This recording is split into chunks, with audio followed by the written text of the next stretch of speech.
The first time Dante Bellini saved Elena Vale's life, he did it by humiliating her in front of 300 strangers.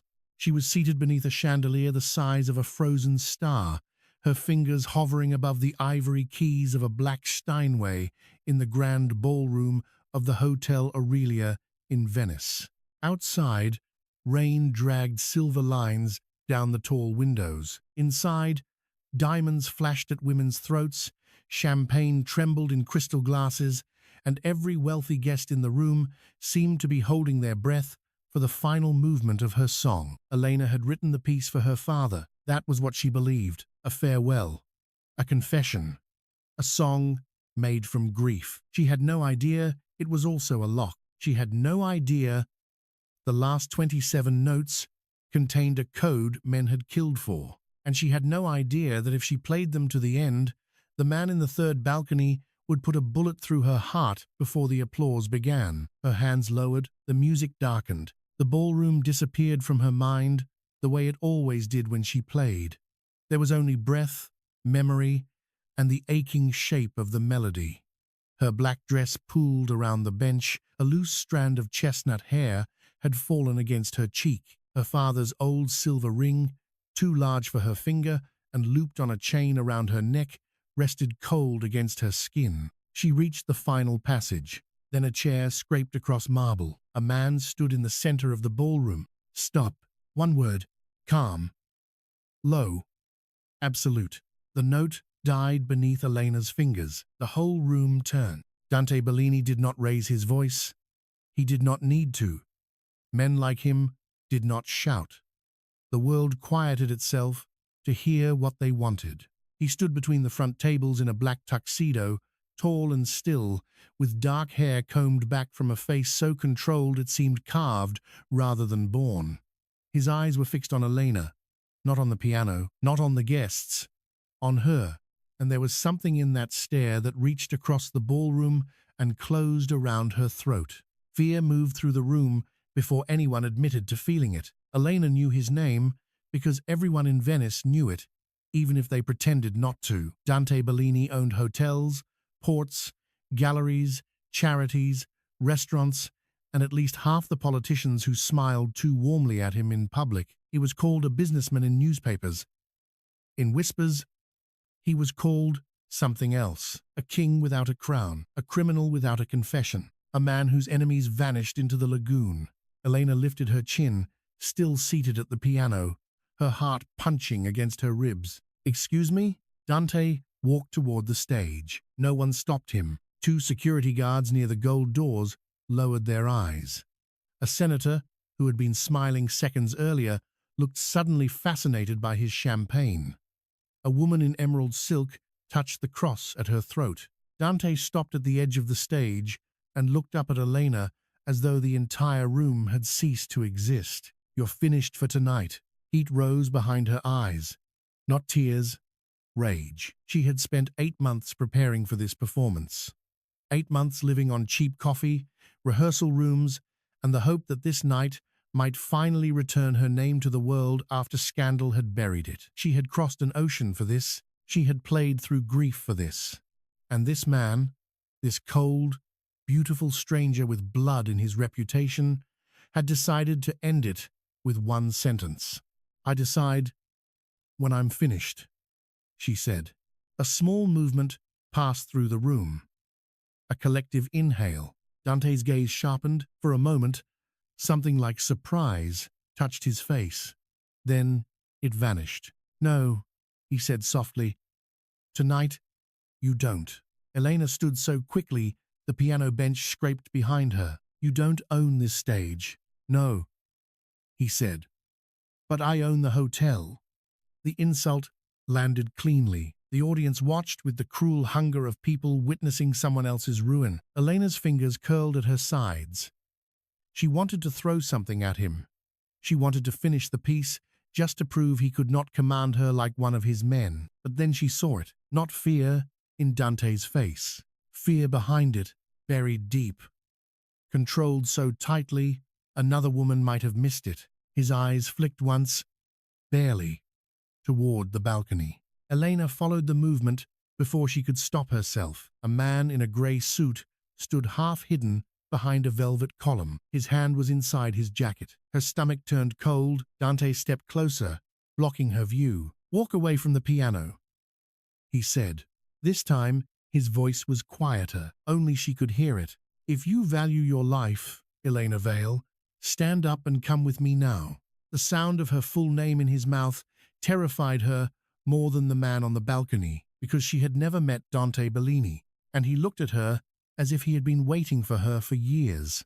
She should have refused. A braver woman might have.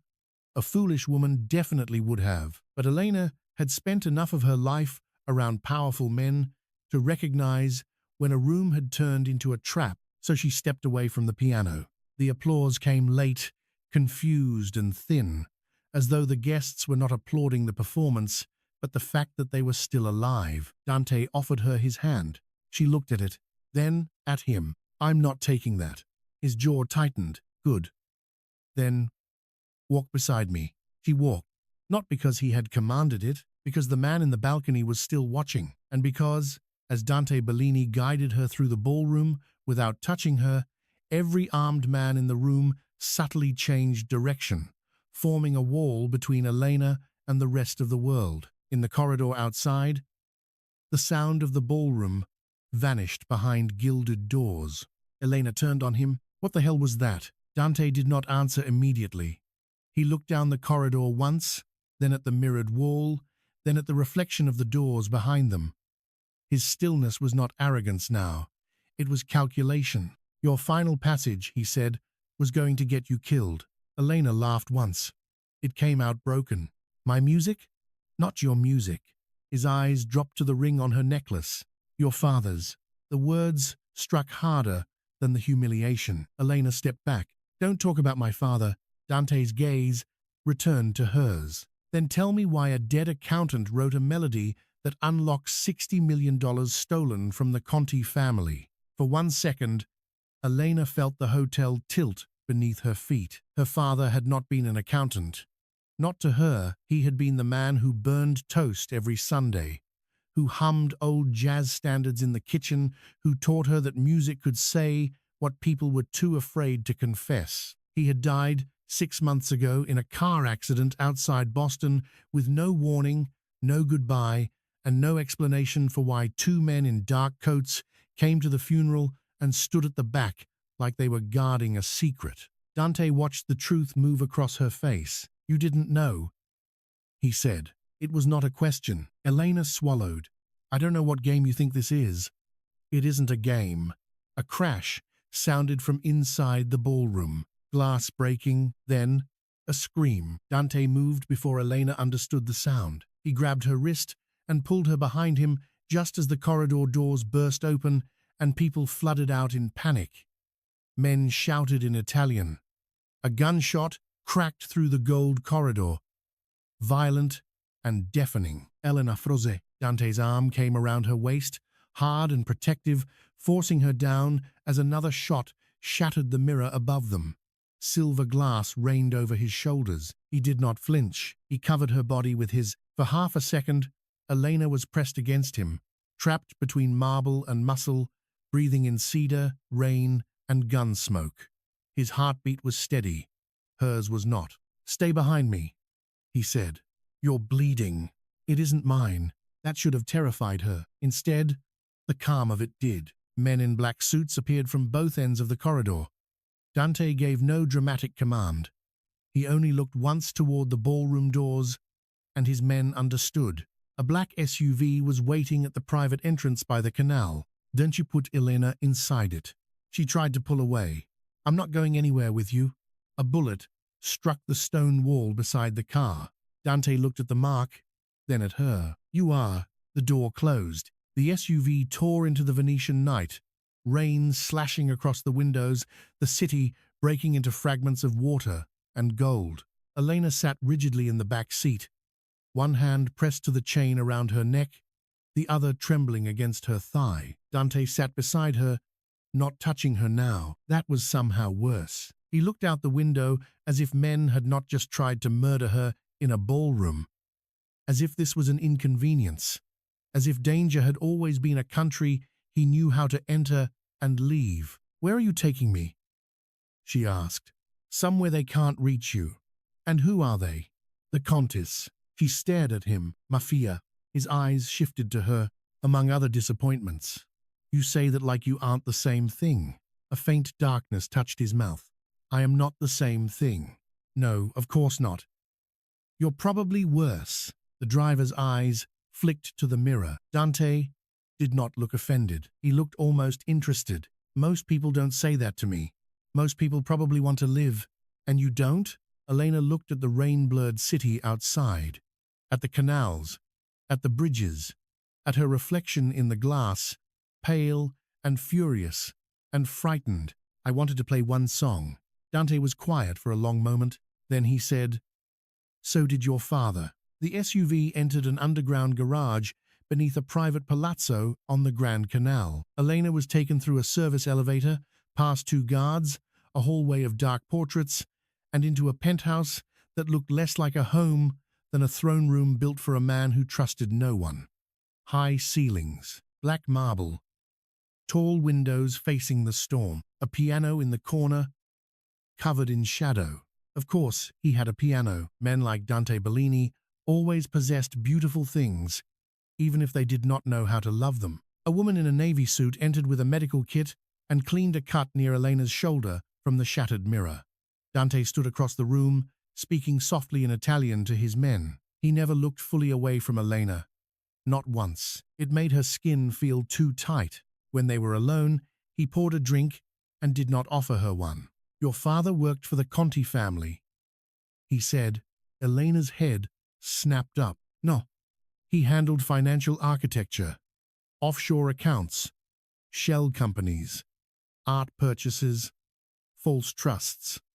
"You're lying." "I rarely need to. My father was a music teacher before he became a consultant.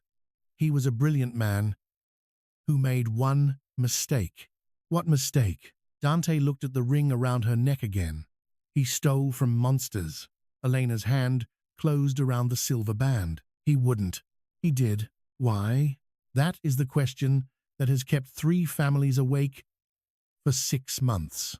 Elena shook her head, but the denial felt weaker now, because grief had a way of rearranging memory. Her father's locked study, his nervous calls, the way he had asked her 2 weeks before his death whether she still remembered the lullaby he used to play when she was little, the way he had sent her a handwritten score after the funeral through a lawyer she had never met. "Play it only when you are ready." That was what the note had said. She thought it meant ready to grieve. Maybe it had meant ready to run. Dante crossed the room and placed a folder on the table. Inside were photographs. Her father entering banks. Her father beside men she did not know. Her father younger, standing outside this very hotel. And finally, her father with Dante Bellini. Elena stared at the image. Dante looked younger in it, still cold, still dangerous, but there was something less ruined in his eyes. "You knew him," she whispered.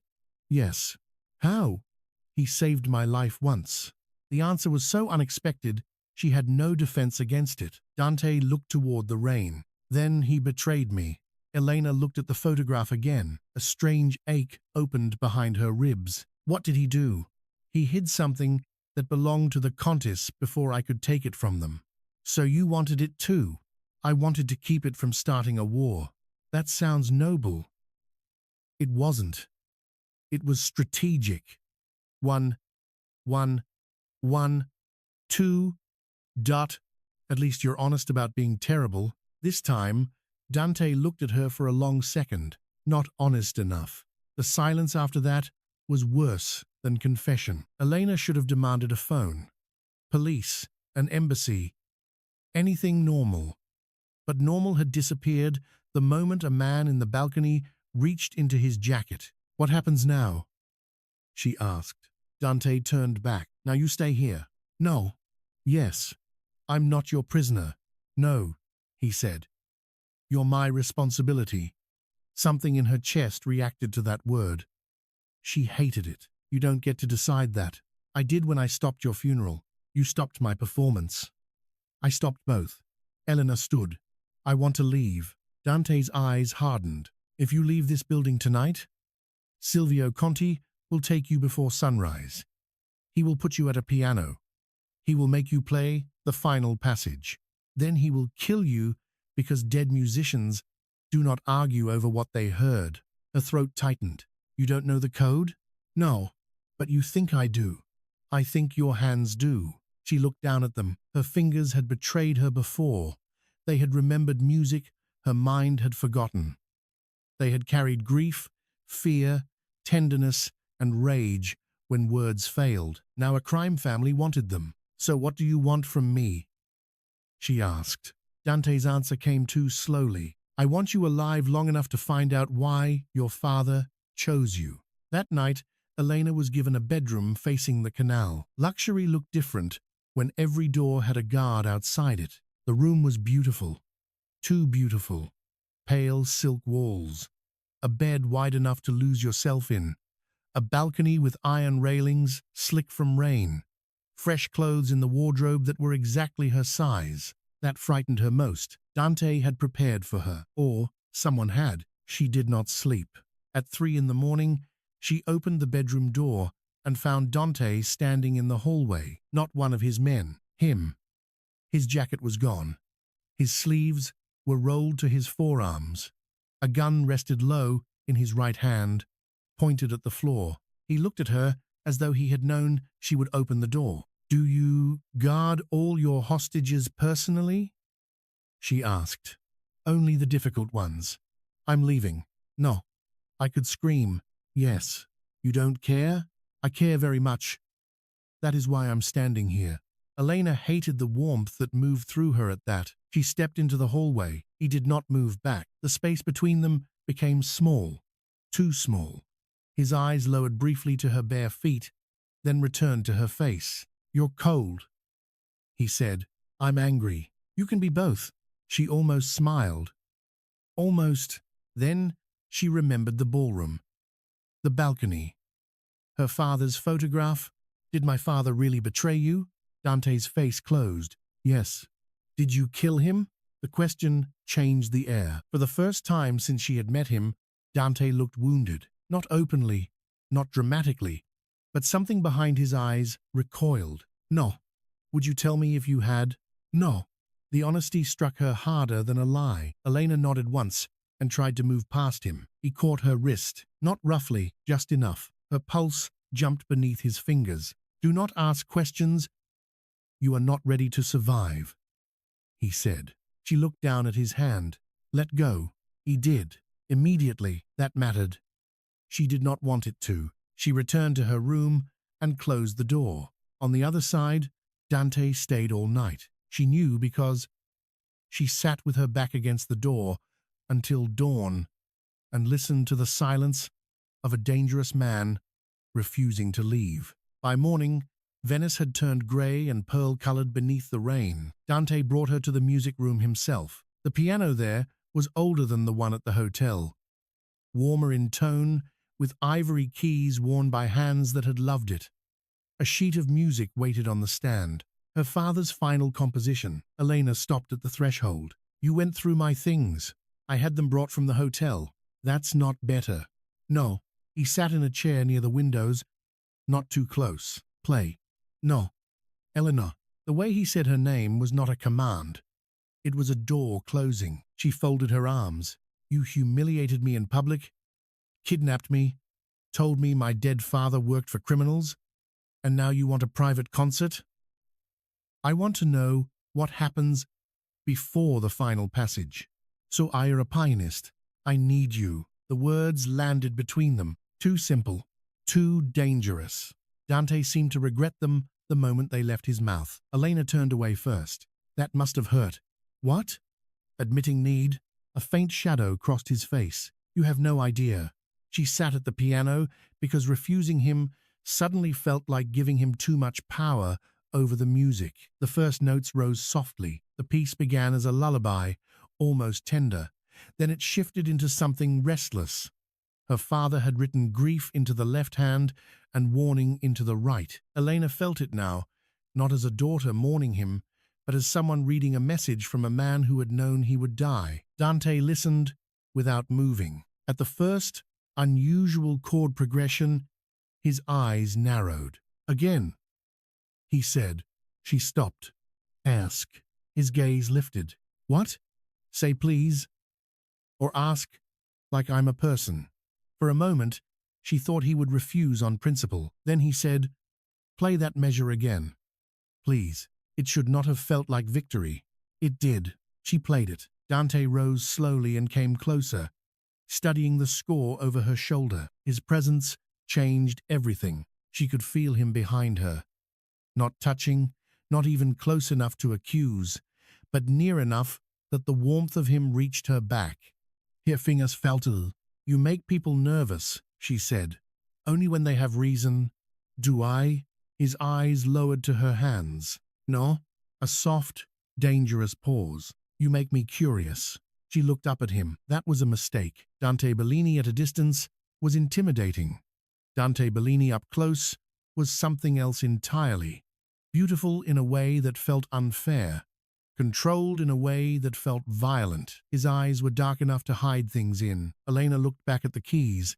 Curiosity gets people killed in your world. So does ignorance. They work through the music for hours, not peacefully. Elena argued over every command. Dante corrected himself each time his voice became too sharp. Men came in and out with updates, but he dismissed them with a look. Once, when she played a sequence from memory instead of the page, Dante's hand closed around the back of a chair. What? She asked. That phrase. It's from a lullaby. Whose? My father's. Sing it. No. Why? Because I don't sing for kidnappers. He stepped closer, then hum it for the man keeping you alive. She should have hated that. She did hate that, but her throat closed for another reason. So she hummed, softly at first, then clearer. Dante went very still. What? She asked. He did not answer. Outside the windows, bells rang over the canal. Dante turned away. Your father left you more than a melody. That evening, Elena discovered the hidden room. It happened because she was looking for a phone, and because Dante's men underestimated how well musicians understood rhythm. Guards had patterns, steps had timing, doors had habits. At midnight, when the changing of the men created a 30-second gap, she slipped out of her room and moved through the dark palazzo. She found Dante's study at the end of a corridor lined with old maps. The door was unlocked. That should have warned her. Inside, the room smelled of leather, smoke, and rain. Papers sat in clean stacks. No photographs, no personal objects, nothing that suggested the man had ever loved anything enough to keep it. Then she saw the wall behind the desk. One panel sat slightly uneven. Elena pressed it. A narrow door opened. The room beyond was dark. She stepped inside, and the lights came on automatically. Her breath left her. The walls were covered with photographs of her, not recent ones. Years of them. Elena leaving a conservatory in Boston. Elena carrying groceries in the snow. Elena standing beside her father outside a hospital. Elena on a small apartment balcony, laughing at something unseen. Elena at her father's funeral, broken and alone. And on the center table, beneath glass, was her original audition poster from years ago. Her name, her face, her music. Dante Bellini had not discovered her at the hotel. He had been watching her long before Venice. A sound escaped her, not quite a sob, not quite a breath. Don't touch anything. She spun. Dante stood in the doorway. No gun this time. He looked more dangerous without it. Elena backed away from the table. You've been stalking me. His face did not change. Yes, the word was worse because it contained no excuse. For how long? 3 years. Her stomach twisted. Why? Your father asked me to. Liar. Dante entered the room. Elena moved back until her shoulders hit the wall of photographs. Her own face surrounded her, frozen in moments she had never known were witnessed. Stay away from me. He stopped immediately. Something like pain flickered through him. Your father came to me 3 years ago, Dante said. He said he had found money moving through Conti accounts, Money meant to fund a war. He said he was going to hide it where neither Silvio nor I could reach it unless something happened to him. In my music, in your music, my father would never put me in danger. He believed I would protect you before the danger found you. You did a terrible job. The words struck. Dante accepted them without defense. Yes, Elena's eyes burned. You watched me bury him. Yes, you watched me lose everything. Yes, and you never came. If I came too soon, Conti would know where to look. So you let me grieve alone. Dante's jaw tightened. I kept you alive. You don't get to call that love. The silence after that was so complete, she heard the rain strike the balcony far down the hall. Dante looked at her. I never did. But the way he said it made her wonder if he had wanted to. Elena pushed past him. This time, he did not stop her. In the morning, she refused to play. She refused breakfast too. By afternoon, Dante stopped sending trays and came himself. Elena sat by the window, the ring in her palm. He stood near the door. You need to eat. I need a flight home. You don't have a home that is safe. I had one before you filled it with cameras. His eyes darkened. I never placed cameras inside your apartment. Oh, how respectful. Elena. She turned on him. No, you don't get to say my name like that. Like you know me. Like I belong in your mouth. Something moved in his face then. Something close to loss. I know I frightened you. You collected me. Yes. Why? Because your father was dead, and the men who killed him were looking at you. Elena went still. You said you didn't kill him. I didn't. But you know who did. Dante's silence answered before he did. Silvio Conti ordered it. Her hand closed around the ring. The room blurred at the edges. Why didn't you tell me? Because grief makes people reckless. And what does silence make them? Dante did not answer. Elena stood. I will help you decode the music. His eyes sharpened. But after that, I leave. You don't follow me. You don't watch me. You don't decide what is safe for me. You disappear from my life. For the first time, Dante looked as if she had placed a blade somewhere it could hurt. Then his face became cold again. As you wish. She hated how much the distance in his voice hurt. The next 3 days became a war conducted at a piano. Elena played. Dante listened. They fought over measures, meanings, memories. They discovered that the melody was not the code itself, but a map to a sequence hidden in tempo, changes, rests, and repeated notes. Her father had created a cipher only Elena could unlock, because only she knew where he had changed the lullaby over the years. At night, she dreamed of the ballroom, of the man in the balcony, of Dante's body covering hers as glass rained down. By day, she tried not to notice the things he did. The coffee beside the piano exactly the way she liked it, though she had never told him. The shawl left on a chair after she shivered once. The guard removed from outside her door after she said she hated feeling trapped. The way Dante never touched her unless danger required it. And danger required it more often than she wanted. On the 4th night, Conti's men found the palazzo. They came by water, silent boats through fog. Elena was in the music room when the lights went out. Dante appeared so quickly she wondered if he had ever been far. Under the piano, he said, No. A shot cracked the window. He moved, one arm around her waist, one hand over her head, forcing her down as glass exploded inward. She landed beneath the Steinway with him over her, the soundboard above them trembling like a heart. His body shielded hers completely. Again, always, without asking. Gunfire tore through the room. Men shouted. The chandelier swung in the dark. Elena clutched his shirt. Dante looked down at her. For one suspended second, violence blurred around them, and all she saw was his face inches from hers. You're shaking, he said. So are you. I'm not. Yes, she whispered. You are. His eyes changed, because he was. Not from fear for himself, from fear for her. Then his men stormed the room, and the moment shattered. Dante rose, pulled Elena up, and pushed a gun into the hand of a guard. Take her to the North Dock. No, Elena said. I'm not leaving with them. Dante turned. You are. Not without you. The words escaped before pride could stop them. Dante went still. Then, softly, that was a dangerous thing to say. Then survive it. For the first time, Dante Bellini almost smiled. Almost. He pulled her close, not into an embrace, not quite, but close enough that his mouth brushed her ear. If I don't come out in 10 minutes, you run. I won't. You will. You can't command me into abandoning you. His hand lifted as if to touch her face. He stopped himself. Elena, he said, and it sounded like restraint breaking.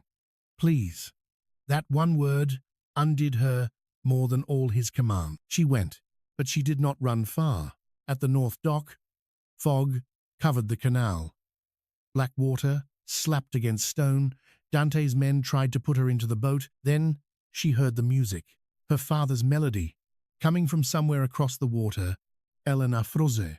A speaker hidden in the fog played the final passage. Not her hands, a recording. Conti had found another way. Across the canal, in the abandoned opera house facing the palazzo, lights flickered on. A message appeared on Elena's phone, sent from an unknown number. Finish the song, or Bellini dies. Attached was a live image. Dante, surrounded in the opera house, blood at his temple, on his knees but not bowed. Elena stopped breathing. The guard beside her reached for the phone. She pulled away. Take me there.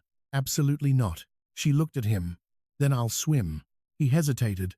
That was all she needed. 5 minutes later, Elena crossed the canal in a stolen service boat with Dante's youngest guard cursing under his breath and begging God to let him survive his boss's reaction. The opera house had been abandoned for 20 years. Inside, dust covered the velvet seats. Rain leaked through the broken roof.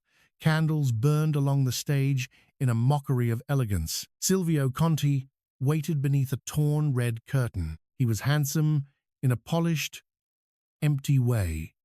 Silver at the temples, a white dinner jacket, a smile that belonged at funerals. Dante knelt between two armed men. His eyes found Elena the moment she entered. Rage moved through him, not fear, rage, because she had come into danger for him. Let him go, Elena said. Silvio smiled. Miss Vale, your father always said you had courage. I thought he was exaggerating. You killed him. I corrected a betrayal. Her breath trembled. And now you want me to play. I want what your father stole. And then, Silvio's smile softened. Then everyone gets what they deserve. Dante's voice cut through the room. Do not touch that piano. Elena looked at him. He was bleeding, bound, furious, still commanding her, still trying to save her even from his knees. Silvio laughed. Even now, Bellini, she came for you. Let the girl make her sacrifice. Elena turned toward the stage. A piano sat waiting beneath the candles. Her father's score rested on the stand. But now Elena understood something Dante and Silvio did not. The final passage was not just a code, it was a choice. Her father had built the cipher around emotion, around memory, around the way he and Elena had played the lullaby together when she was a child. The written notes were only half the key. The true ending depended on the performer. If she played it the way the score demanded, Silvio would get the account. If she played it the way her father taught her, something else would happen. She sat at the piano. Dante pulled hard against his restraints. Elena. She looked at him. This time, she did not hear command. She heard fear. I know, she said softly. Then she played. The melody rose into the broken opera house. Men with guns grew still. Even Silvio stopped smiling. Elena played grief first, then rage, then the lullaby beneath both, hidden like a pulse beneath a wound. Her fingers moved faster.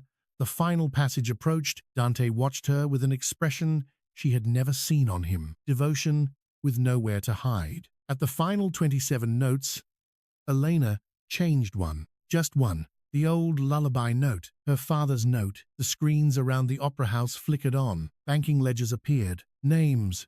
Transfers. Accounts. But not the account Silvio wanted. Evidence. Every murder, every payoff, every betrayal, every payment tied to Silvio Conti, projected onto the cracked opera walls like judgment. Silvio's face emptied. Dante smiled then, coldly, terribly. "Elena," he said, almost with wonder, "you should have let me finish my song the first time." She said. The opera house erupted. Dante broke one man's wrist, took his gun, and moved like violence had been waiting politely inside him. His men stormed through the doors. Silvio fired toward the stage. Elena ducked as bullets tore into the piano. Dante crossed the room through gunfire, not around it, through it. He reached the stage as Silvio grabbed Elena by the hair and pulled her against him, a gun beneath her chin. The room froze. Dante stopped at the foot of the stage. His gun was raised. His face had become something ancient and merciless. Silvio pressed the barrel harder into Elena's skin. One more step, and she dies. Dante's eyes did not leave Elena's. "Look at me," he said. She did. Everything else fell away. The ruined opera house, the candles, the rain, the blood, only him. "Do you trust me?" he asked. She should not have. But trust is not always a clean thing. Sometimes it is born in the ugliest rooms, beneath gunfire, between two people who have hurt each other and still reach. "Yes," Elena whispered. Dante fired. The bullet struck the chandelier chain above them. The rusted iron gave way. Silvio looked up too late. Elena dropped. The chandelier crashed between them in a storm of glass and fire. Dante was on the stage before the echoes ended. He caught Elena as she stumbled, one arm locking around her, his body turning to shield her from the flames. Silvio screamed somewhere behind the wreckage. Dante did not look back. He looked only at Elena. His hand, stained with blood, hovered near her cheek. This time, he did not stop himself. He touched her as if she was something holy and breakable and impossible. "You came back for me," he said. Her laugh broke into a sob. "You ruined my concert. I saved your life. You stalked me for 3 years. I protected you. You lied to me. Yes. You're impossible. Yes. You're bleeding. I know. You're still not apologizing properly." His thumb brushed the edge of her cheekbone. Something inside him finally gave way. "I am sorry," he said, "for the silence, for the fear, for thinking distance was protection, for every night you were alone because I decided I knew better than your heart." Elena stared at him. The apology was not pretty. It was not poetic, but from Dante Bellini, it was surrender. Behind them, his men dragged Silvio from the wreckage alive. Not out of mercy. Dante's mercy had limits. Silvio would answer publicly first, then privately. Elena did not ask which would be worse. She already knew. By dawn, Venice knew everything. The ledgers spread through police channels, newspapers, and governments before Dante's lawyers could pretend surprise. Silvio Conti was arrested at a private clinic under heavy guard. Half his empire collapsed before breakfast. The other half began begging Dante Bellini not to notice them. Elena Vale became famous again, not for scandal, not for grief, for the pianist who exposed a mafia empire by finishing her father's final song. The world called her brave. The world called Dante a hero. Elena knew better than to believe the second thing. Heroes did not keep secret rooms of photographs. Heroes did not command fear with a glance. Heroes did not have men who disappeared into fog and returned without explaining the stains on their cuffs. But monsters did not sit outside a hospital room all night because she had inhaled too much smoke. Monsters did not refuse painkillers until the doctor confirmed she was unharmed. Monsters did not stand in the doorway at dawn, pale from blood loss and exhaustion, and ask in a voice roughened down to almost nothing, "May I come in?" Elena was sitting in the hospital bed with a bandage on her arm and her father's ring in her palm. "You're asking now?" Dante looked at the floor. "I am learning." She should have sent him away. Part of her wanted to, a wiser part. Maybe. Instead, she said, "Come in." He entered, but did not approach the bed until she nodded. Even then, he stopped at the chair beside her, not taking, waiting. The sight of it hurt. "You knew my father planned this," she said. "Not all of it. But you knew he wanted me involved. I knew he trusted you more than any man in my world." Elena looked toward the pale Venetian morning beyond the window. "Did he trust you?" Dante was quiet. "No." The answer surprised her. "He trusted what I would become if you were in danger." Elena's throat tightened. "That sounds like him." Dante reached into his jacket and placed something on the bed. A letter. Her father's handwriting. Her breath caught. "He gave it to me," Dante said, "and told me I could give it to you only when the song was finished." Elena's hands trembled as she opened it. "My Ellie, if you are reading this, then I failed to keep the danger away from you. I am sorry. I hid the truth inside. The only language I knew you would survive. Music. Do not hate Dante too quickly. He is not a good man, but he is the man I trusted to stand between you and worse men. And if he has done it badly, remember that some people only know how to protect what they love by standing in the dark. Teach him better if he deserves it. If he does not, run. Either way, finish the song. Love, Dad," Elena cried then. Not beautifully, not quietly. Dante stayed in the chair and did not touch her until she reached for him. Then he moved. He sat on the edge of the bed and took her into his arms with a restraint that broke her heart, as if he feared holding too tightly, as if tenderness was a skill he had never been allowed to practice. She cried against his shirt. He held her like the world outside the hospital room had become irrelevant. For a long time, neither spoke. Then Elena whispered, "I still don't forgive you." His hand stilled against her back. "I know, but I don't want you to leave." His breath changed. "Elena, no commands," she said. His eyes closed briefly. "No command, no surveillance, no guards outside my door unless I ask. A pause. That one will be difficult, don't you?" "I will try." "That means yes." His mouth almost curved. "Yes." She leaned back and looked at him. "And no more deciding what I can survive." That struck deeper. He nodded once. "Yes." For weeks after, Venice remained loud with scandal. Elena recovered in a quiet villa on a private island Dante claimed not to own, and obviously did. She did not return to his palazzo. Not yet. She needed sky, water, and doors that opened when she wanted them to. Dante visited every evening at 6, never earlier, never uninvited. The first time he arrived, he brought white roses. She told him they were too dramatic. The next day, he brought coffee. The day after, sheet music. On the fourth day, he brought nothing and simply sat with her on the terrace while rain moved across the lagoon. That was the day she asked him the question she had been avoiding. "Why me?" Dante looked at the water. "Your father showed me a recording of you playing when you were 21. That's not an answer." "No, don't you?" He was silent long enough that she thought he might refuse. Then he said, "I had spent most of my life believing beauty was something men like me could buy, hide, or ruin. Then I saw you play in a church basement in Boston on a terrible recording with bad sound and a broken pedal." Elena remembered that performance. Her dress had been borrowed, the heating had failed, there were 12 people in the audience. "You played," Dante said, "as if the room deserved the same soul. You would have given a palace." She did not move. "I did not love you then," he said. "I did not know you, but I remembered you. And when your father came to me years later and told me you were in danger, I told myself I watched you because of a debt." His eyes finally met hers. That became a lie.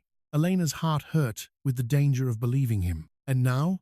Now I am trying not to make another cage out of what I feel." That was the closest Dante Bellini came to a confession. For now, it was enough. The final scene of Elena Vale's return to the world happened 1 month later, not in the Hotel Aurelia, not beneath the chandelier where she had been silenced. She chose the restored opera house, the same ruined place where Silvio had tried to turn her father's music into a weapon. Dante thought it was a terrible idea. He told her so once. only once. Then he made the building safe enough to withstand a war. The night of the performance, Venice arrived in black boats beneath a silver moon. The opera house glowed with candlelight and new gold leaf. Every seat was filled. Cameras waited. Security stood in the shadows, invisible to anyone who did not know how danger dressed. Elena stood backstage in a midnight blue gown, her father's ring resting against her heart. Dante entered quietly. He stopped when he saw her. For once, he had no words. She smiled faintly. "You look nervous." "I am. That must be new for you." "It is unpleasant." She laughed softly. The sound changed his face. He stepped closer, then stopped, always asking now, even with his silence. Elena reached for his hand. His fingers closed around hers. Warm, careful, devoted. "I'm going to finish the song," she said. "I know. If you interrupt me this time, I'll throw the piano bench at you." "I believe you." She looked up at him. "Are you afraid?" His thumb moved once over her knuckles. "Yes." "Of what?" "Of the moment after." She understood. The danger was over. The mystery had been answered. Her father's truth had been revealed. Silvio was gone. The war had moved away from her door. What remained was harder. A man who did not know how to be loved without controlling it. A woman who did not know how to trust without fearing the cost. A beginning, not clean, but real. Elena squeezed his hand. "Then stay for it." Dante looked at her as if she had offered him something no empire could buy. "I will." She walked onto the stage alone. The applause rose like weather. Elena sat at the piano. In the front row, Dante Bellini watched her with the stillness of a man surrounded by enemies, ghosts, and miracles. She began to play. The first notes were soft, her father's lullaby, then grief, then danger, then the night in the ballroom, the command that had broken her heart and saved her life. Then the glass, the rain, the opera house, the gun beneath her chin, the man who had made every wrong choice for the right reason and was learning, painfully, to choose differently. The final passage came. This time, no one stood, no one stopped her. Elena played every note, and when the last sound faded into the candle-lit dark, there was a silence so deep it felt like the city itself had stopped breathing. Then the applause broke open. Elena looked at the front row. Dante was standing, not because he owned the room, not because he commanded it, because he was proud of her. Their eyes met across the light, and for the first time since she had met him, Elena did not see a mafia boss, a king, a danger, or a man made of secrets. She saw Dante, just Dante, a man who had once refused to let her finish a song because finishing it would have killed her. A man who now stood in the ruins remade, letting her music fill every place fear had tried to own. Later, when the audience was gone and the candles had burned low, Elena found him alone on the stage beside the piano. Rain tapped softly against the restored glass roof. He looked at the keys. "I never learned to play," he said. "I know." His eyes shifted to her. "You sound offended." "I am. It's a character flaw." "I have many." "Yes," she said. "But that one I can fix." She sat at the bench and patted the space beside her. Dante hesitated. The most feared man in Venice, uncertain, before 88 keys. Elena smiled. "Sit down." He obeyed. Carefully, she took his right hand and placed it over the keys. His hand was larger than hers, scarred faintly across the knuckles, built for violence and command. Under her touch, it became still. "This," she said, pressing one of his fingers gently down, "is middle C." The note rang out. Small, simple, beginning. Dante looked at their hands, then at her. Something softened in him. Not quickly, not completely, but enough. Elena leaned closer, her shoulder brushing his. Outside, Venice shimmered in the rain. Inside, the last candlelight trembled over the piano, over her father's ring, over Dante's hand beneath hers. "Again," she said. Dante pressed the key. This time, Elena played the next note. Together, They made the first fragile line of a new song, not a code, not a warning, not a trap, a promise. And when Dante turned his hand beneath hers and laced their fingers together, Elena let him. Not because she had forgotten what he was, not because danger had disappeared, but because she knew the difference now between a cage and a man learning how to open his hands. Dante lifted her fingers to his mouth and kissed them once, reverently, like a vow made in silence. "Finish every song," he said. Elena looked at him through the candlelight. "And you?" His eyes held hers. "I'll be there when it ends." She smiled. "No," she whispered. "Be there when it begins." And for the first time in his life, Dante Bellini did not answer with a command, a promise of protection, or a plan written in blood. He simply leaned closer, rested his forehead against hers, and stayed. Outside, the rain washed Venice clean. Inside, the music began again.